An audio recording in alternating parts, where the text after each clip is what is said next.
Gold, trusted gold buyers. మీరు తాకట్టు పెట్టిన బంగారాన్ని విడిపించి ఈ రోజు ఉన్న మార్కెట్ ధరకు కొనబడను. నమస్తే అమ్మా. ఒకప్పటి కాలంలో ఆహారం తినే పద్ధతులకి ఇప్పుడు ఆహారం తినే పద్ధతులకి కొద్ది మార్పు అని చెప్పలేం. అసలు మొత్తానికి అది వదిలేసి కొత్త పోకళ్ళలోకి వెళ్ళిపోయామని చెప్పాలి.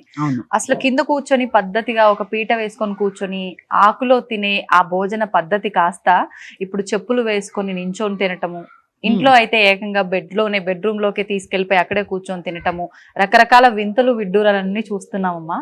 అసలు ఇదంతా చూస్తుంటే ఎటెళ్ళిపోతోంది మన సమాజం వెళ్ళిపోతుంది, దాంతో పాటు మనం ఇవన్నీ మార్చుకుంటూ వెళ్ళిపోతున్నామా ఏంటి, ఇలానే ఉంటే అసలు ఏమవుతుంది అనే ఒక భయం మొదలవుతోందమ్మా. ఒక్కసారి దాని గురించి మాట్లాడుకుందామా? తప్పకుండా తెలియజేస్తానమ్మా. యాదేవి సర్వభూతేషు క్షుధారూపేణ సంస్థిత. నమస్తస్యై నమస్తస్యై నమస్తస్యై నమో నమః. శ్రీ గురుభ్యో నమః. చాలా మంచి ప్రశ్న అట అమ్మవాడు. ఆహార నియమాలు చాలా మాట్లాడుకోవాలమ్మా దీని గురించి. అసలు ఆహారం అంటే ఏంటి? ఆహారమే మన మనస్సు, మన శరీరం. శరీరం ఎలా ఏర్పడుతుంది? ఆహారాన్ని బట్టే కదా. బలం కావాలి, అన్నం తినలేదు నీరసంగా ఉందని ఎందుకంటాం? ఆహారానికి ఇచ్చే గొప్పతనమే కదా అది. అవునమ్మా. ఇలా ఆలోచిస్తూ వెళితే మన ఆలోచన, మన మనస్సు, మన బుద్ధి, మన శరీరము ఇవన్నీ కూడా ఆహారమే. ఎందుకంటే ఆహారం తయారు చేసుకున్న తర్వాత అందులో సగభాగము డైజెషన్ అయ్యి మన రక్తం కింద మారుతుంది కదా, అదే గుండెకి ప్రవహిస్తుంది. ఇలా శక్తి ఉంటేనే కదా ఆలోచించగలం, అవును, నడవగలం, ఇవన్నీ చేయగలగడం అంటే ఆహారమే. అందుకే దేహమే దేవాలయం. అవును. ఈ దేవాలయాన్ని కాపాడుకోవాలంటే ఆహారం చాలా అవసరము. ఆహారానికి నియమాలు కూడా చాలా అవసరం. ఎటువంటి నియమాలమ్మా? ఆహారానికి నియమాలు. రజోగు ఇష్టమైన ఆహారం. రజోగుణం అంటే ఏముంది? ఎక్కువగా చూడండి, కారం తిని తిని చెమటలు పోసేస్తుంటాయి. అవును. కోపం, చికాకు, స్థిమితం లేకపోవడం ఒకటి కాదు. తమో గుణం, రజోగుణం అన్నీ కూడా ఆహారంతో. సాత్విక గుణం ఎక్కడ ఉండదు. ఎందుకంటే కారం ఎక్కువ తింటాం, ఉల్లి వెల్లుల్లి తింటాం. అంటే ఇవన్నీ ప్రకృతి ఇచ్చినవే కదా. అంటే అవన్నీ ఎందుకు పెట్టారు? ప్రకృతి ఇచ్చినవే, భగవంతుడివే. మితంగా తింటే ఔషధం. ఆయన ఎవరో సినిమాలో చెప్పినట్టు అమితంగా తింటే విషం. ఇది మనం కొన్ని మనకి స్ఫురించవు కాబట్టి గుర్తుపెట్టుకోవాలి. నేను ఎప్పుడో చాలా సంవత్సరాల క్రితం చూశాను చంద్రముఖి అని సినిమా, రజనీకాంత్ గారిది. ఆయన అందులో చెప్తారు, ఆహారం మితంగా తింటే మందు, అమితంగా తింటే విషం.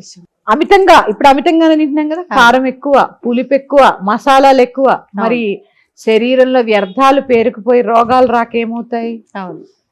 తర్వాత ఆహారాన్ని వండినట్లు కరువు వాచిపోయినట్టు తిండికి 3 పూట్ల తింటాంగా. పొద్దున్న టిఫిన్ తింటాం, మధ్యాహ్నం తింటాం, పళ్ళెల్లో పెట్టుకుని ఇట్లా తినేస్తుంటాం. నువ్వు భగవంతుడికి అది నివేదన చేస్తేనే కదమ్మా ప్రసాదం కింద మారేది. ఎప్పుడైతే ప్రసాదం కింద భావించి తింటావో దాని యందు విలువ పెరుగుతుంది. అరే ప్రసాదం కింద పడిపోతుంది, ప్రసాదం పాడేయకూడదు అనే భావన వస్తుందా లేదా? పైగా ఇంత మనకి ఆహారాన్ని ఇచ్చిన భగవంతుడికి ఆయనే ఇచ్చాడు, ఆయనకే ఎందుకు పెట్టాలంటే నీకు కృతజ్ఞత లేదా? ఎవడో ఒక 10 రూపాయలు ఇస్తేనే కృతజ్ఞత ఉంది. మనకి జన్మనిచ్చిన తల్లిదండ్రులకి, మనకి ఊపిరినిచ్చి, మనకి శక్తినిచ్చి, మనకి తెలియకుండానే మనల్ని పోషిస్తున్నటువంటి భగవంతుడికి. ఎందుకంటే పంటలు ఎలా పండుతాయి తెలుసా అమ్మ? చంద్రుడి ద్వారా. మొక్కలు, ఔషధ గుణాలున్న మొక్కలు, పంట, ఇవంతా సూర్యచంద్రుల ద్వారానే కదా. ఇవన్నీ చూసుకుంటే భగవంతుడే కదా. ఇవన్నీ ఇస్తున్న భగవంతుడికి మనం కృతజ్ఞత తెలుపుకోవాలా వద్దా? ఖచ్చితంగా తెలుపుకోవాలి. కాబట్టి వండిన అన్నాన్ని పశువులు ఏం చేస్తాయి? గడ్డి పడైగానే మేసేసి పడుకుని సేదతీరి తిన్నది మళ్ళీ నెమరేస్తూ ఉంటాయి. అంత దౌర్భాగ్యస్తు. అంటే పశు ప్రవృత్తిని మనం మనుషులమై ఉండి కూడా పశు ప్రవృత్తిని దాన్ని ఏమంటారు గుర్తు చేసుకుని అదే తింటాం. నెమరు వేయడం కూడా నేను చెప్తాను. భగవంతుడికి నివేదన చేయకుండా పళ్ళెల్లో పెట్టుకుని ఆవురమంటూ తినేసి కూర్చుంటాం. కూర్చుని టీవీ పెట్టుకుని పప్పులో ఉప్పు ఎక్కువైంది, కూరలో కారం ఎక్కువైంది, పెరుగు పుల్లగా ఉంది, ఈవేళ అన్నంలోకి నెయ్యి లేదు, ఈవేళ ఇలా చేసావేంటే వంట, నిన్న బాగా చేసావు, నేనంతా నెమరేసుకోవడమా కాదా? ఖచ్చితంగా నెమరేయటమే. ఇదంతా ఏంటమ్మా? పశు ప్రవృత్తి. ఆహారము భగవంతుడితో సమానము. మనం నిలబడాలంటే ఆహారం కావాలి. ఇక అన్నం పరబ్రహ్మ స్వరూపం. మంచాల మీద కూర్చుని ఎలా తింటారమ్మా పరబ్రహ్మ స్వరూపాన్ని? మంచం భోగవస్తువు, పడుకోవడానికే. అవును. దాని మీద కూర్చుని భోజనం చేయడం ఏంటి? నీకు కుదిరితే కింద కూర్చో, లేకపోతే ఒక కుర్చీలో కూర్చో. ఇప్పుడు అలాగా అందరం డైనింగ్ టేబుల్సే కదా, కాస్త డైనింగ్ టేబుల్ మేనర్స్ పాటిస్తూ కూర్చో. అక్కడే తుమ్మడం, దగ్గడం, పక్క వాళ్ళ ప్లేట్లో ఎంగిలేయడం కాకుండా. ఎందుకంటే అమ్మా ఎంగిల్ తినద్దు అంటారు మన పెద్దవాళ్ళు. ఎందుకు? మన ధర్మం ఒకళ్ళ రోగాలు ఒకళ్ళకి అంటుకోకుండా. నీకు ఏ జలుబో దగ్గో ఉంది, ఆ ఎంగిలి పెడితే వాళ్ళకి వస్తుందో రాదా? ఇవన్నీ ఏమి చాదస్తం కాదు, చాలా ఉంది సైన్స్ అందులో. అందుకని ఆహారాన్ని భగవంతుడికి సమర్పించి అన్నం పరబ్రహ్మ స్వరూపం అనే విషయాన్ని గుర్తుపెట్టుకుని కుదిరితే కింద కూర్చుని లేదా డైనింగ్ టేబుల్ మీద కూర్చుని ఎక్కువ అనవసరమైన విషయాలు మాట్లాడుకోకుండా తినే ముందు కూడా భగవంతుడిని ప్రార్థించి. ఎందుకంటే అమ్మా భగవంతుడిని ఎందుకు ప్రార్థించాలి, భగవంతుడిని ఎందుకు సమర్పించాలి అంటే పండే భూమిలో ఏమైనా దోషాలు ఉండొచ్చు. ఆ భూమి ఇప్పుడు పండించే భూమి అవ్వచ్చు, పూర్వం ఎవరో ఏదో జరిగి ఉండొచ్చు అందులో కర్మ, పండించేవాడి కర్మ. వాడు ఇంట్లో ఏదో జరిగి ఉండొచ్చు, అక్కడికి వచ్చి కోపంగా కోస్తూ ఉండొచ్చు. రజోగుణం, తమోగుణం, ఇవన్నీ కూడా వెళతాయి, ఆహారం పైన ప్రభావం చూపిస్తాయి. తర్వాత కొన్ని వేల కిలోమీటర్లు పొలిమేరలు దాటి ప్రయాణం చేసి వస్తాయి. అవును. మనం షాప్కి వెళ్తాం, డబ్బులు ఇస్తాం, తెచ్చుకుంటాం. మనకి తెలియదు ఇదంతా ఉంటుందని. ఇప్పుడు నేను చెప్తే మీకు చాదస్తంగా అనిపించచ్చు. ఒక్కసారి భగవంతుడికి సమర్పించి పూజించడం వలన ఈ కర్మలన్నీ కూడా తొలగిపోయి ప్రసాదాన్ని భుజిస్తారు. ఆ ప్రసాదం భుజించడం వల్ల పిల్లలు బాగుంటారు, భర్త బాగుంటారు, మనం బాగుంటాం, ఇంట్లో వాళ్ళు బాగుంటారు. ప్రసాదం ఎప్పుడైతే అనుకుంటామో చాలా దాన్ని శ్రద్ధగా చూస్తాము. అలాగే ఎప్పుడైతే భగవన్నామం చేస్తూ ఆహారాన్ని వండుతామో వండేటప్పుడే ప్రసాదం అయిపోతుందిగా. అవును. అందుకని ఆహారం అనేది మన జీవన మనుగడే అది. ఆహారమే మన మనస్సు, మన బుద్ధి, మన శరీరం. ఇది గ్రహించి ప్రతి ఒక్క గృహిణి ఇంట్లో అన్నం వండేటప్పుడు ఖచ్చితంగా ఒక భగవన్నామం చేయడం. అంటే నా జీవితం ఇంతే, నేను ఇంతే, మా ఆయన చీరగం లేదు, మా అత్తగారు ఇలా అంది, మా పక్కింటి వాళ్ళు ఇలా అన్నారు, ఇవన్నీ అనవసరమైన విషయాలు. అవేమీ మారవు మీరు తలుచుకోవడం వల్ల. ఒక భగవన్నామము, ఒక స్తోత్రము చేసుకుంటూ అన్నాన్ని వండి చక్కగా దాన్ని మళ్ళీ భగవంతుడికి నివేదన చేసి ప్రతిరోజు ప్రసాదాన్ని తిని అలవాటు చేసుకుంటే సత్వరజస్తమో గుణాలు అదుపులోకి వస్తాయి. అమ్మ, ఇప్పుడు మనం ఫంక్షన్ లోకి వెళ్ళినా బఫే సిస్టమ్. ఇంత ముందు కూర్చోబెట్టి అరిటాకు వేసో లేకపోతే మామూలుగా విస్తార వేసో వడ్డించేవాళ్ళు. చెప్పులు వేసుకొని నించోనే తింటున్నాం, తిరుగుతూ అంతా. మళ్ళీ ఇప్పుడు అన్నపూర్ణాదేవి, ధాన్యలక్ష్మి, సాక్షాత్తు అన్నం అంటేనే ఆ అమ్మవారిని మన చేతిలో తీసుకొని మనం భుజిస్తూనే అమ్మవారు ప్రసాదించిన ఆహారాన్ని, అంటే ఒక రకంగా చెప్పులు వేసుకొని ఇలా చేస్తున్నామంటే అమ్మవారిని అవమానించినట్టే అవుతుంది కదా. చెప్పులు వేసుకుని భోజనం చేయడం అనేది హర్షించదగ్గ విషయం అయితే కాదమ్మా. అసలు ఇంట్లోనే, మన ఇల్లే కదమ్మా మనకి దేవాలయం. ఇంట్లో చెప్పులు వేసుకోవడమే చాలా తప్పు. అసలు ఎందుకు వేసుకోవాలి? నీ కాళ్ళకి ఏదైనా వ్యాధులు ఉండి నడవలేకపోతే అది వేరే సంగతి. ఏదో లేదా డెలివరీ అయింది బాలింతరాలు వేసుకుందంటే అది వేరే సంగతి. ఏదో చల్లదనం రాకూడదని ఏదో వేసుకున్నారు. నువ్వు ఇంట్లో నీ కాళ్ళు చేతులు అన్ని సరిగ్గా ఉండి నీ ఇల్లే దేవాలయం అన్నప్పుడు నువ్వు చెప్పులు వేసుకుని తిరగడం ఏంటి? అదొకటి మానండి అందరూ.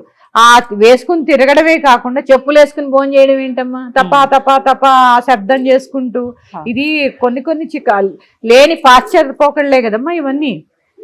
అందుకని చెప్పులు వేసుకుని భోజనం చేయడం అనేది ఎంతవరకు సమంజసమైతే కాదు, ఖండించవలసినటువంటి విషయము. ఇప్పుడే చెప్పాను, అన్నం పరబ్రహ్మ స్వరూపం. ఇక బఫే సిస్టమ్. పూర్వం ఏదన్నా ఫంక్షన్ అంటే ఆర్భాటాలు హంగులు లేవమ్మా, చాలా సింపుల్ గా ఉండేది. ఒక 100 మందో 200 మందో ఎంతమంది వచ్చినా బంక్తి భోజనం ఉండేది. ఎందుకు అంటే ఆహార పదార్థాలు ఎంత ఉండాలో లిమిటెడ్ గా అంతే ఉండేది, ఎక్కడ వేస్టేజ్ ఉండేది కాదు. కాబట్టి ఏముండేది? పులిహార, లేకపోతే పూర్ణాలు, కూర, పప్పు, చారు, పెరుగు.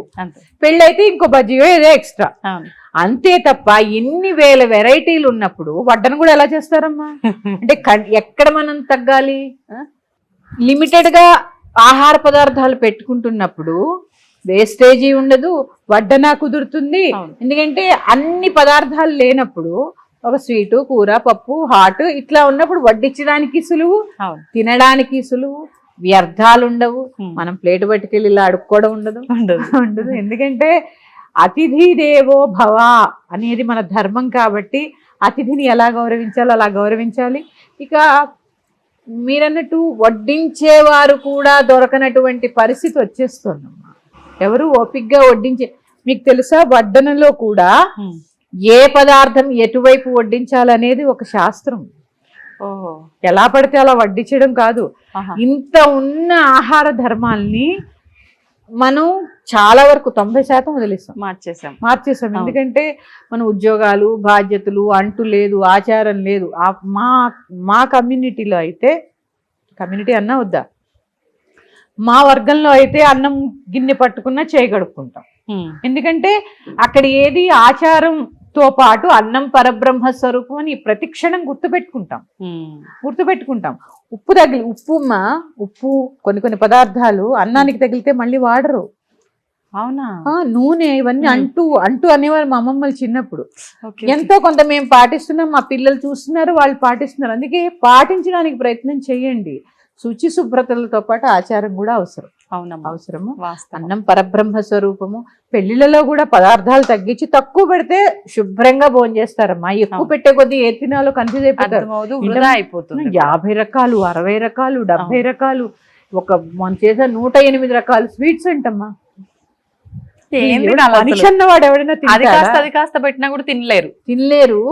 ఎంత వృధా అమ్మా.